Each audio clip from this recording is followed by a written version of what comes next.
Hello po mga kabarya, ito po tayo mga kabarya, nagbabalik din sa inyo. So mayroon po tayong barya sa harap natin, 3 piraso mga kabarya. Yung po ating content ngayon sa inyo mga kabarya, no?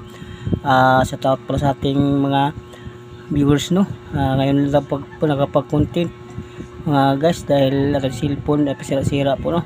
So 3 piraso po, no? 10 piso at saka 25 centavo at saka 5 centavo, no?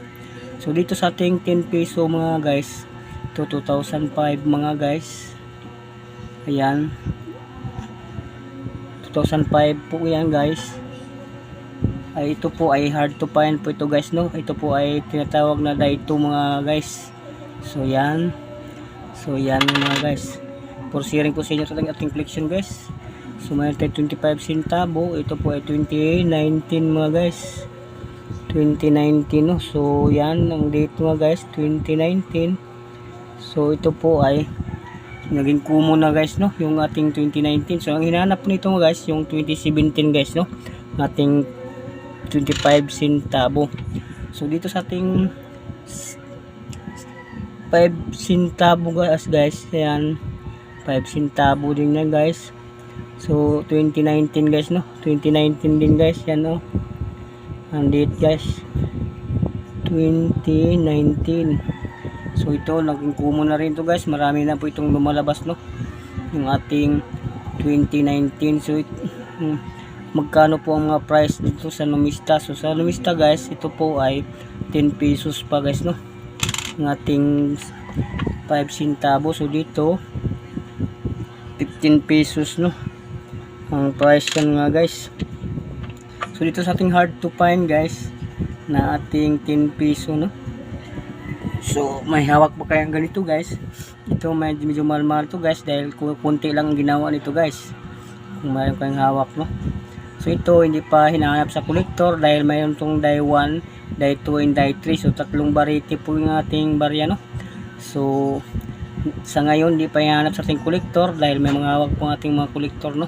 So pagandahan po yung collection mga guys. Ang hinahanap po nito yung mga brilliant uncirculated, no, ng ating 10 peso. So yun po ang hinahanap sa mga collector mo sa ngayon guys. Kung mayroon kayong brilliant uncirculated dito guys, so mas ganda-ganda ang presyo guys. Sa price ng mga collector, pinapalitan po nila guys ito sa halagang mataas-taas na halaga guys. Kung mayroon kayong brilliant uncirculated, no, yung pinakamaganda dito guys, so yun po ay hinahanap sa kolektor.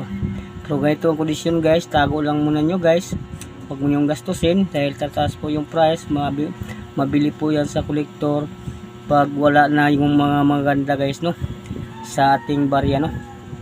So kung mayroon ka ito na guys na medyo maganda, no, so mataas-taas ang price mga guys. So sa mga itong kondisyon nga guys, so marami pong hawak ating kolektor, no, may mga hawak din bawat ating kolektor.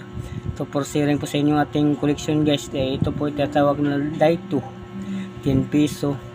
Ito po, no, 10 peso. So ito po yung portrait ni Emilio Aguinaldo at sa Andres Bonifacio guys. So yan, for sharing po sa inyo guys, no, ng ating collection na 3 piraso guys. So kung mayroon kayong hawak na ganito, so keep lang muna tayo nga guys.